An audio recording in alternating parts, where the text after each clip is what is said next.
Hey, salut tout le monde, ici Sylvain le coach. Ça me fait plaisir de vous revoir. Aujourd'hui, j'ai une surprise pour vous autres. Je suis avec mon ami Ben. J'ai des tonnes de questions à l'année. Si je veux commencer à courir, quel genre de souliers ça me prend? Je cours dehors, ça me prend des minimalistes. Et où est-ce qu'on achète ça? D'habitude, j'envoie le monde voir Ben, puis là, aujourd'hui, on fait le contraire. C'est moi qui viens voir Ben, puis il va nous expliquer un peu la différence entre les différents types de souliers. Je vous présente Benoît Simard, qui est spécialiste de la course à pied chez Espresso Sport à Saint-Adèle-Saint-Sauveur. Salut Benoît. Bonjour Sylvain. Enchanté de te voir. Bienvenue chez merci de me recevoir, puis j'ai une tonne de questions pour toi. Et j'espère que tu as une tonne de réponses. J'ai plein de bonnes réponses. Good. C'est quoi ma couleur qui fait courir le mieux? La couleur qui fait courir le mieux, c'est le rose. Essentiellement parce que si tu portais du rose aujourd'hui, probablement qu'il faudrait que ce soit vraiment rapide. C'est tout fashion, hein? Oui, c'est juste ça. exactement. Sérieusement, c'est vrai que les couleurs ont souvent... On fait une blague avec ça, mais souvent, tu vois les gens qui vont choisir les souliers dans un grand magasin grande surface, surtout à cause de la couleur, plutôt que du style de course qu'ils font ou de l'utilité qu'ils veulent en faire ou de leur style de pied. C'est assez complexe lorsqu'on va acheter une bonne paire de souliers. Donc, si tu peux peut-être nous guider au travers des différentes sortes de souliers qui existent et nous parler un peu des particularités là, de chacune d'elles. Bien sûr, je vais le faire. Donc, qu'est-ce qu'il faut d'abord regarder? C'est qu'il y a deux familles différentes de chaussures. On va parler des chaussures qui sont typiquement plus de route. Puis on a mis quelques modèles ici, que ce sont des chaussures de sentier, de trail. Donc ça serait les deux familles principales. Donc essentiellement, si tu venais me voir pour te choisir une paire de chaussures, je te demanderais les questions. Je poserais les questions, dans le fond, qui pourraient m'aider à identifier comme il faut c'est quoi ton besoin, qu'est-ce que tu regardes. Donc est-ce que ce serait pour la route ou le sentier? Donc en partant, ça c'est nos deux familles principales qu'on a de chaussures. Donc, c'est pas le même type de soulier si je veux courir dans le bois ou sur un parc linéaire ou que si je veux faire de la route. Le parc linéaire, c'est sûr que c'est un terrain particulier parce que c'est de la poussière de pierre, comme qu'est-ce que nous on a dans la région ici. Donc, on peut utiliser une chaussure de route sur ce type de sentier-là, sur ce type de chemin-là. Ça serait pas un problème. Puis même dans une certaine mesure, on peut utiliser un sentier de course sur route pour courir dans le bois, mais ça ne sera pas optimal. Probablement au niveau de l'adhérence, de la traction, on n'aura pas le meilleur du soulier. Puis il y a aussi une chose qu'ils vont ajouter dans les souliers de sentier qu'on pourra parler peut-être un petit peu après. Certains modèles vont avoir des plaques de protection supplémentaires en dessous du pied pour protéger contre les roches, puis les racines, puis donc qu'est-ce qui pique. OK. C'est contrairement, moi aussi j'ai des souliers de triathlon, puis souvent, je pense que ça en est une sorte. Souvent, ils sont perforés justement pour laisser la sueur ou l'eau. Fait que si on court dans le sentier avec ça dans la boîte, c'est pas génial. On vient avec les bobbers. La boîte reste, c'est ça, la boîte va entrer dans ton soulier aussi. Ouais. Donc, effectivement. All right. Quand on choisit un soulier, y a-t-il quoi en particulier qu'il faut qu'on regarde en termes de forme de pied, de largeur, des différentes pointures? Donc, comment ça fonctionne? À part la couleur, les éléments qu'on va regarder, c'est sûr que le point numéro 1 pour choisir une chaussure, c'est le confort. Il faut que notre pied soit bien dedans. Maintenant, quand les gens viennent nous voir, viennent nous consulter, on prend le temps de regarder un petit peu au niveau de leur pied. Comment leur pied va se comporter dans la foulée, comment il va tomber soit vers l'intérieur, soit il va rester très stable. On va observer ces mouvements-là. Suite à ça, on va pouvoir proposer à la personne une chaussure qui va donner un peu plus de stabilité, de correction à la limite même, ou un soulier qui est plus neutre, un petit peu plus... qui va être plus souple, donc neutre, qui ne corrigera pas le pied nécessairement. Okay. Explique-moi donc, quand tu parles de corriger le pied, on parle de quelle façon ça se fait, de quoi on parle? En fait, les gens ont peut-être entendu parler de la pronation, qui est le mouvement naturel du pneu, du pied. Oui. Du pneu, ce serait d'un autre milieu, là, mais c'est le mouvement naturel du pied à rouler un petit peu vers l'intérieur quand on marche. Okay. Donc, puis c'est important de faire la différence aussi entre la marche et la course, parce que la dynamique n'est pas du tout la même. Quand on marche, le mouvement est vraiment au niveau du talon. Le talon va rouler doucement, même qu'il roule un petit peu vers l'intérieur pour nous propulser pour le prochain enjambé. Tandis qu'à la course à pied, typiquement, ça devrait se situer un peu à partir du centre du pied vers l'avant du pied. Okay. Donc, c'est un peu la différence qu'il y a entre la marche et la course.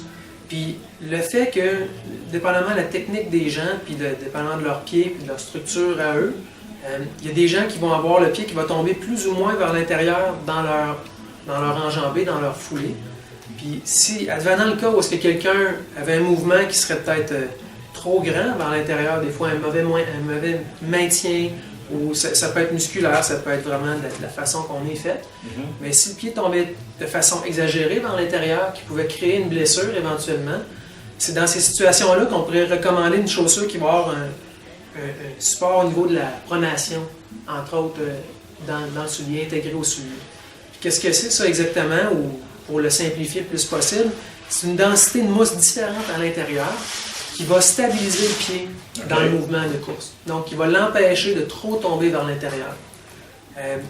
Il y a 3 différentes conditions, si on peut dire, en général, qu'est-ce qu'on peut observer? Donc, le pied qui va tomber vers l'intérieur, qu'on dit en pronation. Des gens qui seraient neutres, donc vraiment un mouvement de pied qui est assez stable. Oui, ben, tout est naturel. Il y en a qui sont plus exagérés que d'autres. Donc, il faut voir. Puis si ça cause un problème tout le temps, il y a des...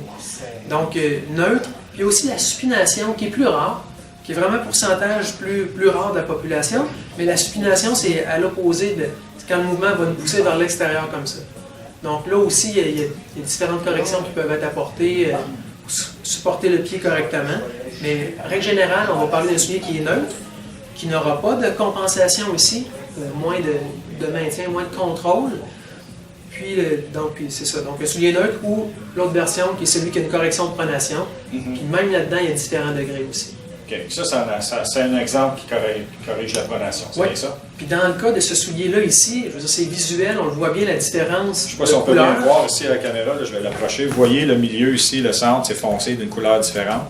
Mais à moi, je me trompe, c'est pas le cas dans tous les souliers. Hein? Quelqu'un qui ne connaît pas ça, c'est pas facile de le savoir. C'est là d'aller voir les spécialistes qui connaissent leur modèle, qui vont vous permettre de choisir la densité. Exactement. Parce que, oui, certains modèles, c'est très évident. D'autres, ça l'est moins, même que ça. Puis ils font ça essentiellement pour que ça paraisse. Là. Mais esthétiquement parlant, même s'il ne semble pas y avoir de différence, il pourrait y en avoir une aussi. C'est dans la construction de la semelle là, que... Exactement ça. Exactement ça. Good. Donc, si on revient aux chaussures de route, là-dedans, donc, il y a différents modèles. Certains qui vont avoir du support, plus ou moins, du contrôle, qui peuvent modifier un petit peu notre façon de courir. D'autres qui en ont moins. J'ai un modèle ici, par exemple, là on parlait tout à l'heure de couleurs différentes. Il peut y avoir des formes qui donnent un support aussi. Dans le cas de ce soulier-là ici, c'est un soulier qui est beaucoup plus souple. Au niveau de sa semelle, il va être en torsion, tout ça. Donc il laisse le pied un peu plus travailler. Il laisse le pied faire le travail. Il corrige moins la foulée quand on court. Donc ça peut être... C'est 2 modèles un peu différents. C'est sûr que là-dedans, il y a différentes choses aussi. Mais donc, nous, notre travail, quand les gens viennent nous voir pour une chaussure, c'est de déterminer un peu quel type de souliers ils vont avoir de besoin. Puis ensuite de ça, habituellement, on va proposer plus qu'un modèle pour essayer de voir dans lequel votre pied est confortable. Oui, parce qu'il faut que ça soit comme confort, c'est le numéro 1, sûr et certain. Peu importe la distance que tu cours, que tu fais des marathons ou juste commencer à courir un 5 km, on parle de confort, support. Exactement. Puis, encore une fois, les manufacturiers dans les chaussures vont mettre des technologies qui permettent des fois de stabiliser le pied. Mais à la base, une bonne technique de course, je dirais quasiment, peu importe le soulier qu'on a dans le pied, la bonne technique de course, c'est un élément super important. Donc, c'est ça. Donc là, vous retournez voir le spécialiste dans le gym ou à la course. Exactement ça. Avec un programme d'entraînement, comme qu'est-ce que tu peux proposer, tu peux stabiliser les gens, stabiliser ton mouvement. Donc, il y a plein de choses qu'on peut faire sur nous qui ne viendront pas nécessairement de la chaussure. Une chaussure peut aider à amplifier ça, ces choses-là. Mais, donc, le confort, règle numéro 1.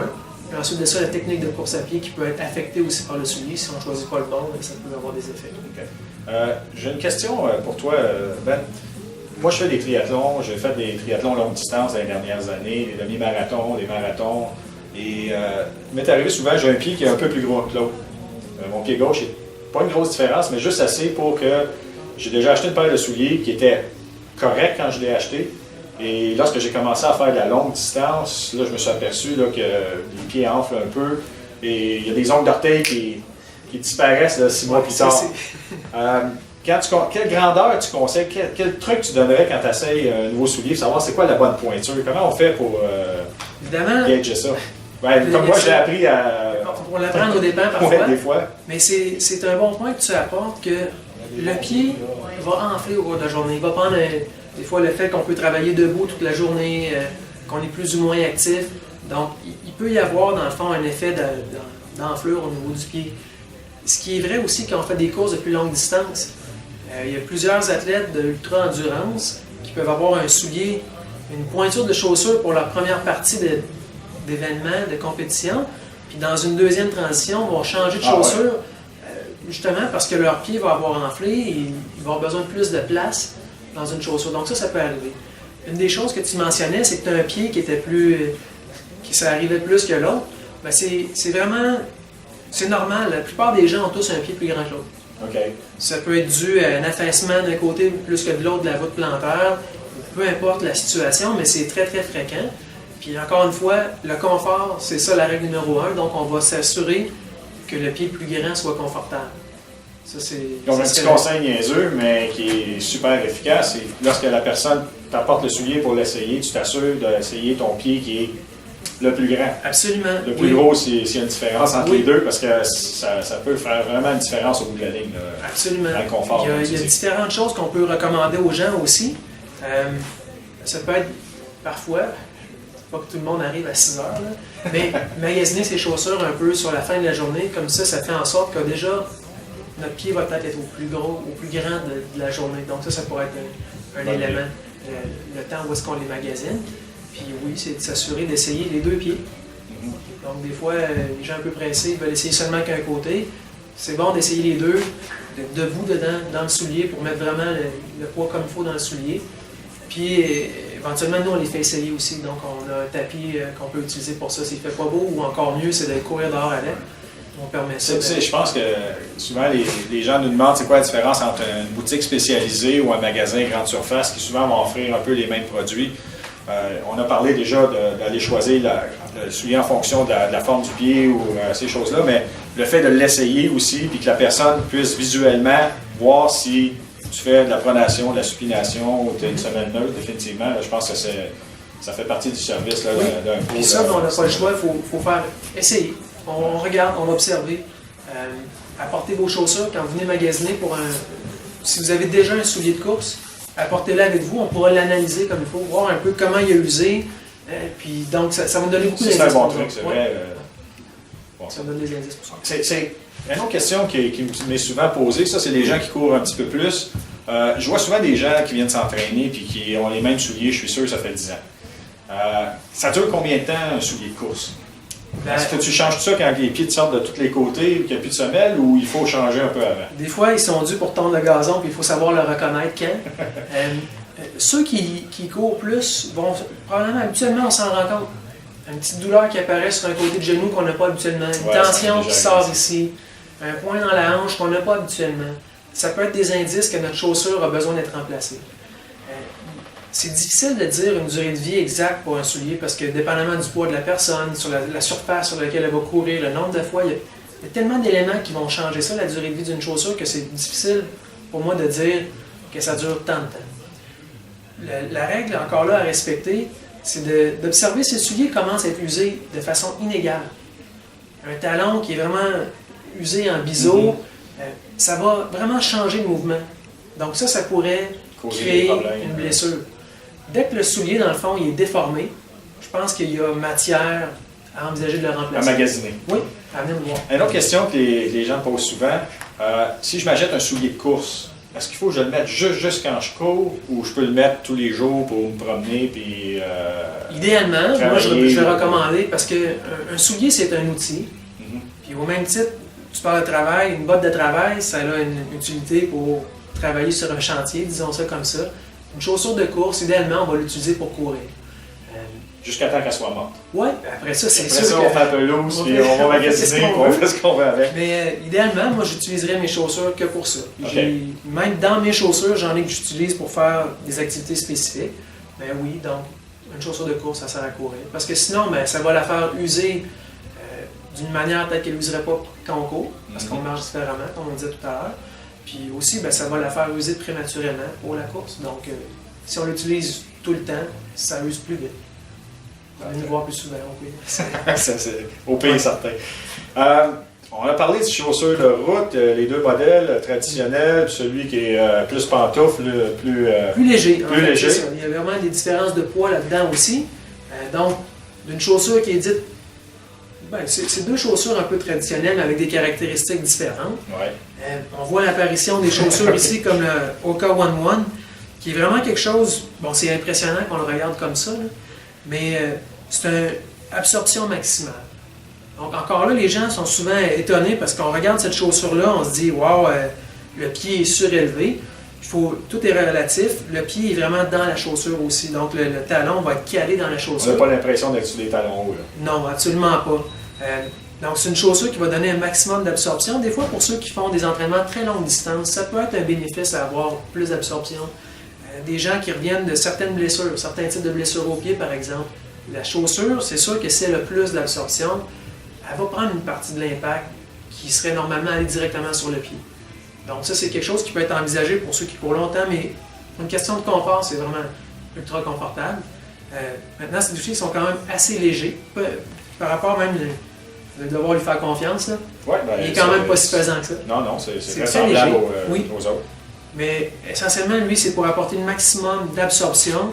C'est un soulier, tantôt je parlais de souliers avec des corrections ou des souliers qui sont neutres. C'est une chaussure neutre. Donc, il n'y a pas de surcompensation, mis à part l'absorption maximum. Donc, il y a vraiment une... Fait que si tu aimes le confort, c'est la Cadillac. Oui, c'est vrai. C'est vrai. Pour quelqu'un qui veut faire de la longue distance, quelqu'un qui travaille debout, moi je m'en sers quand je travaille. Parce que vraiment, encore là, ça absorbe certains impacts qui sauvent l'énergie en bout de ligne. C'est bon. On change de catégorie. On sort de la route et on rentre dans le bois. Oui. Good. C'est quelque chose pour moi qui est... C'est de plus en plus populaire, hein? Oui. C'est surtout dans où est-ce qu'on habite, dans les Laurentides, c'est vrai qu'on a des beaux sentiers. Donc encore là, tu sais, ça peut faire changement. Même pour ceux ça fait longtemps qu'ils courent sur route, on est un peu des fois tanné des mêmes routes. Changer de mal de place, un peu découvrir les nouveaux parcours. Puis moi, je me considère un peu ambassadeur de ça, la course en sentier, parce que c'est sûr que d'un point de vue entraînement aussi, on va travailler plus la stabilisation. Donc, étant donné que le sol est inégal, on va avoir à travailler différemment, puis aller chercher plus de stabilité, ça peut renforcer certaines choses.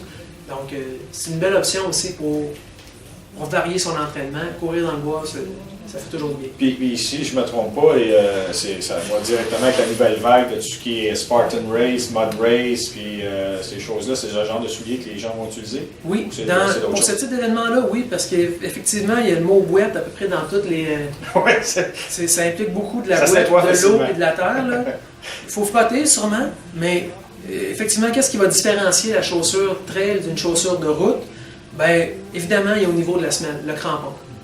Donc, c'est pas évident pour la caméra, mais quand même... Tu peux l'approcher un peu pour... Je te laisse marcher, moi je m'en repose ici. Donc, on voit ici la différence, souliers de trail et souliers ordinaires. On voit vraiment les gros crampons ici. Puis là-dedans, il y a différentes... Même dans la trail, il y a différents types de semelles. Donc, il y en a qui ont des crampons très prononcés comme celui-là ici pour certaines conditions qui sont plus boueuses. Si tu me parles de course à obstacles, habituellement, on a besoin d'avoir un crampon maximal. Ouais. C'est des distances plus courtes, donc on fait habituellement aussi d'une façon plus rapide, plus intense. Donc on va avoir le maximum d'adhérence pour passer les obstacles, pour courir dans la boue. Donc oui, ça serait un type de chaussure qu'on peut recommander pour ça. Il y a plusieurs différences aussi, que ce soit au niveau du dessus de la chaussure. Souvent, ils vont utiliser un matériel qui est plus serré pour empêcher les saletés de rentrer dans le soulier. Donc, ça évite d'avoir trop des roches ou du sable dans le soulier. Mais c'est vraiment un autre élément là, qui va être apporté. Le dessus est spécifique, les semelles cramponnées, le type de caoutchouc utilisé aussi qui est différent pour avoir un maximum d'adhérence sur les surfaces glissantes. Donc, c'est toutes des choses conçu spécialement pour ça. Absolument. Mais de la même façon qu'on choisit une chaussure de course sur route, on veut que ce soit confortable. Puis selon les réponses qu'on va avoir obtenues de la personne, si je sais qu'elle va courir principalement sur des terrains durs, rocailleux, je vais peut-être proposer une semelle différente par rapport à quelqu'un qui va faire des courses à obstacles dans la boîte. Ouais. Donc ça serait Et si quelqu'un court l'hiver, est-ce que c'est le même genre de souliers que tu suggères ou il y a des variantes à ça? L'hiver, il y a différentes solutions dans le fond pour ceux qui courent. La majorité du temps, oui, on peut proposer une chaussure de trail l'hiver parce que le crampon va faire en sorte qu'on va avoir plus de stabilité aussi sur les surfaces de neige. La glace est différente. Il y a des vis qui se vendent même pour les chaussures l'hiver. Il y a des chaussures qui sont spécifiques pour ça, mais on peut continuer de courir avec une chaussure sur route, mais une chaussure de trail, c'est vraiment un bon... bonne alternative. Oui, une belle alternative pour ça. OK, ben je pense qu'on a assez bien couvert maintenant là, la portion des souliers. J'aimerais ça que tu me parles un peu des accessoires. Ça, c'est des questions que j'ai souvent aussi. Qu'est-ce que ça me prend? Ou encore, je vois des fois des gens qui commencent à courir qui ont encore des gros bas épais en laine qui montent là, jusqu'au mollet. Qu'est-ce que tu suggères? Là, ça t'avait tes 3 accessoires là, que tu dois avoir ou en tout cas à viser. Donc, si j'avais 3 accessoires vraiment, puis il y a plusieurs accessoires, là, mais si j'avais à me limiter à 3, je pense que ce serait vraiment au niveau des bas. Donc, les bas de course, pour la course à pied comme tel, il y a des bas qui sont un peu spécifiques pour ça. Certains vont être renforcés au niveau des orteils et des talons pour l'usure. Mais c'est surtout qu'ils vont utiliser des fibres synthétiques ou parfois même la laine de mérino. Ça peut sembler bizarre de porter un bas de laine de mérino, même l'été. Mais c'est vraiment un matériel qui va aider aussi à évacuer l'humidité et garder le pied au sec. Donc, les matériaux vont servir à ça. Les matériaux spécifiques servent à garder le pied bien au sec. Ça va limiter les frictions, donc diminuer les risques d'ampoules, de brûlures par frottement comme tel, puis peut-être même diminuer le nombre d'ongles qui tombent à la fin d'une journée. Et je m'excuse de te couper, mais s'il vous plaît, vous n'êtes pas obligé d'apprendre par erreur comme moi je l'ai fait. Okay? Les ampoules, quand j'ai commencé à courir, c'était des bas en coton. Ouais. Et courir 15 minutes, une demi-heure, ça allait. Mais passer ça, là, tu te ramassais avec des ampoules en dessous des pieds et ces choses-là. Parce que ça garde et c'est la l'humidité. technologie qui a évolué au niveau des types de matériaux là, qui fait que ça fait... Donc ça vaut vraiment la peine d'investir dans une bonne paire de bas lorsqu'on veut commencer à courir. À partir d'une quinzaine de dollars, il va y avoir des super bons produits. Il y a même des ensembles, je sais que certaines compagnies qu'on garde vont avoir des 3 paires de bas pour une vingtaine de piastres.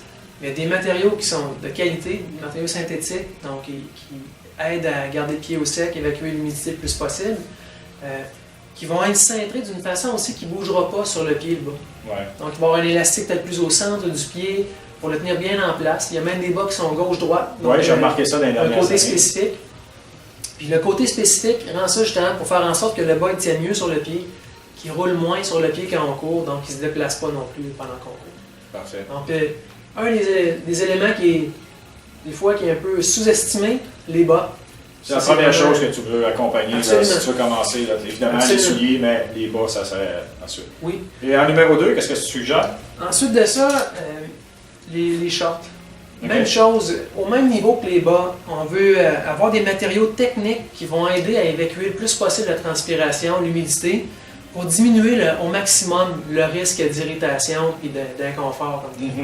Donc, il y a plusieurs beaux produits qui sont disponibles actuellement. Il va y avoir il y a différents types de shorts, mais que ce soit au niveau de la ceinture, qui va avoir un élastique particulier qui ne met pas de pression sur le ventre. Donc, il y a vraiment plein de belles choses qui sont développées maintenant pour ça. Ça vaut la peine. Peut-être à partir d'une quarantaine de dollars, on a une short vraiment de qualité, léger, matériel qui va être léger. C'est important aussi. Tu parlais de coton tout à l'heure.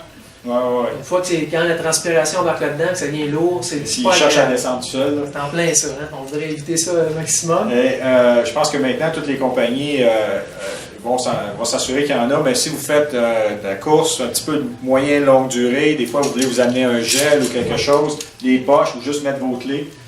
Souvent, les compagnies ont maintenant des petites poches à l'intérieur, c'est super discret, mais c'est essentiel. Ouais, c'est exactement ça. Donc, comme tu parles, des fois même c'est des poches, puis dans le cas ici présent, je le remarque en regardant comme ça ici, c'est une poche qui peut être isolée, un peu imperméable. Ouais, donc si on met un téléphone ou quelque chose comme ça pour éviter que la transpiration affecte notre téléphone, donc ça fait partie des éléments qu'on regarde encore une fois. La couleur est aussi importante aussi. Toujours. Toujours. Et la troisième suggestion du chef. Toujours dans les vêtements, encore une fois, matériel technique au niveau d'un chandail. Okay. Un chandail de course qui va être vraiment bien ventilé, qui va évacuer la transpiration tout le temps pour diminuer le risque au maximum d'irritation, de friction. Donc, pour courir d'une façon confortable, on a choisi la bonne chaussure. Confort numéro 1, c'est tout le temps le confort. Ouais. Si on part faire une activité et que c'est inconfortable, ça fait mal en partant, qu'on sait qu'on va avoir une ampoule, on ne voudra pas y aller, puis c'est normal. Ouais. Donc, si on veut diminuer au maximum tous ces inconvénients-là, je pense que d'avoir des vêtements techniques, des tissus légers qui vont vraiment évacuer l'humidité, c'est le mot-clé, hein, tout le temps. Donc, ça serait mes trois, personnellement. Juste une petite question qui me vient à l'idée. Quand tu parles de vêtements techniques, je ne sais pas, on s'en va dans des magasins grande surface, souvent il y a des racks dans le milieu du magasin, puis tu vois que c'est des petits chandails qui ont l'air légers, qui ont l'air, entre guillemets, techniques. Est-ce qu'il y a une différence entre les matériaux, ou y a-t-il quelque chose en particulier qu'il faut qu'on recherche dans le matériel? Quand on parle de vêtements techniques, c'est vraiment au niveau du tissu. Les tissus utilisés vont avoir des fibres synthétiques habituellement, la plupart du temps. Encore là, il y a le matériel, la laine de Merino qui fait des miracles. Mais c'est une laine spéciale de très grande qualité aussi, ce qui explique des fois le prix de ces vêtements-là. Okay. Il y a des laines de Merino qui sont moins chères. Bon, habituellement, ça peut être au niveau de la qualité du produit, qui peut user plus rapidement. Il y a différentes choses, la façon dont la laine est récoltée. Ouais. Il y a plusieurs éléments qui vont faire varier le prix pour ça. Mais donc, habituellement, quand on parle de matériel technique, c'est du synthétique, excluant la laine de Merino en particulier. Donc, qu'est-ce qui peut varier le prix, justement, si on va dans une grande surface, dans une chose comme ça? Plusieurs éléments. Des fois, je veux dire, sur un vêtement, il y a plusieurs empiècements de tissu. Ouais. Donc, peut-être qu'ils vont utiliser seulement une section avec ce matériel de bonne qualité-là, puis le restant, ce sera peut-être un peu une autre qualité. Donc, ça peut être quelque chose qui peut influencer le prix. Évidemment, il y a le fit aussi. Donc, les qualités... Des coutures aux mauvaises places qui vont faire que ça va... Ça peut être le cas. Donc, je sais que les marques que nous, on garde, puis les marques spécialisées, habituellement, ils vont faire un peu plus de recherche, puis ils vont s'assurer que ce soit même au niveau de l'épaule. Tu vois, ici, il n'y a pas de couture au niveau de l'épaule. Ça peut être une chose. Les coutures à plat aussi. Donc, ça, c'est toutes des choses qui coûtent un petit peu plus cher à fabriquer. Donc, au niveau de la méthode de fabrication, c'est un petit peu plus cher.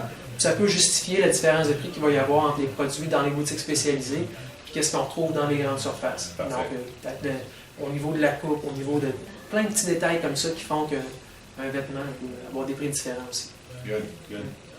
Puis évidemment, je pense qu'il y a une tonne d'autres accessoires, les petites bouteilles, tout ça, selon le niveau où vous êtes rendu, ce que vous voulez faire. J'ai une dernière question pour toi, quelque chose qu'on a vu dans le monde du triathlon longue durée, longue distance, c'est-à-dire depuis une couple d'années, qui a l'air vraiment bizarre, qui s'en vient de plus en plus dans les courses traditionnelles, là, un peu toutes les distances. C'est les fameux bas... de compression. De compression, exact. Explique-nous, à quoi ça sert, à part d'avoir l'air bizarre. J'entrerai pas dans la... Bon, pour la mode, ça, c'est une chose. Oui, il y a des couleurs flashées à part de ça.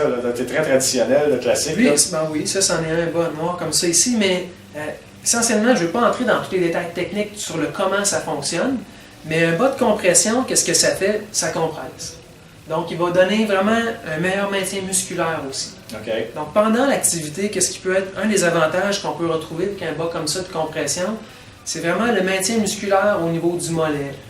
Donc, tout mouvement qui ne sert pas à nous faire avancer, dans le cas de la course à pied, si mettons quand on dépose le pied, il y a une vibration au niveau du mollet, le mollet doit se stabiliser pour empêcher ce mouvement-là quand même. Okay. C'est un effort inutile, parce qu'il ne nous aide pas à nous avancer. On fait ça des milliers de fois. Mais... Exactement ça. Donc, le bas va aider à stabiliser un petit peu le muscle, ce qui peut nous faire sauver de l'énergie. Maintenant, au terme de la récupération, puis qu'est-ce que les études montrent aussi, au niveau de la compression, qu'est-ce que ça fait? C'est que ça va améliorer le retour sanguin aussi. Donc, pour la récupération, c'est évidemment un avantage. Plus le sang circule, plus il va se réoxygéner. Donc, terme compliqué numéro 1. Oui, c'est ça. Puis, en ayant un meilleur apport d'oxygène, dans le fond, un retour vers le cœur, vers les poumons, puis vers la pompe, ben, on peut éventuellement améliorer ses performances pour récupérer plus rapidement. Pour avoir un autre en séance d'entraînement, puis plus efficace. On continue la boucle. Oui. Okay, donc, cool. Le bas de compression, ce serait ça son utilité. Il existe les bas, donc parce qu'il y a le pied qui est avec. Il y a aussi le manchon qui existe, donc plus particulièrement pour quand on fait le sport. Ça nous permet des fois, tu parlais tout à l'heure de course à obstacles, des choses comme ça. Ouais. Ça peut être une protection pour ne pas se graffiner, effectivement, des choses comme ça. Mais de ne pas vouloir trop abîmer son bas dans la boîte, mais juste avoir le manchon, des fois, ça peut être un élément intéressant aussi. Good. Ce serait petit résumé de la compression. Hey, ben écoute, je pense qu'on a fait pas mal de tours là, pour commencer dans la course à pied. Je te remercie infiniment de tous tes précieux conseils. En tout cas, là, moi, je vais savoir quoi répondre là, pour une foule de questions. Donc, si je résume ça, si j'ai bien compris... La couleur. Ouais, c'est ça. Il ne faut pas se fier à notre cœur, il faut se fier à notre tête. Si on se fie à notre cœur, on magasine avec la couleur, puis on n'a pas de confort. Puis si on se fie à notre tête, ben, on a du confort, puis pas nécessairement les couleurs qu'on voulait. Quand on choisit les produits pour mettre sur les tablettes, on essaie d'y aller avec notre tête et le cœur aussi. Donc, on pense qu'il y a des couleurs qui sont intéressantes. Mais effectivement, peut-être de ne pas porter trop attention à la couleur du ticket, mais plus à la qualité et au confort qu'on va retirer. Exactement. Puis si vous êtes en mesure de courir, tous ceux qui seront assis pour vous regarder ne pourront pas juger la couleur de non, ils ne sont pas en position de rien dire. Hey, merci infiniment, mon ami. C'est à toi. Puis, je t'invite sur la route, puis je vais aller te rejoindre dans le train. Excellent. Merci bien.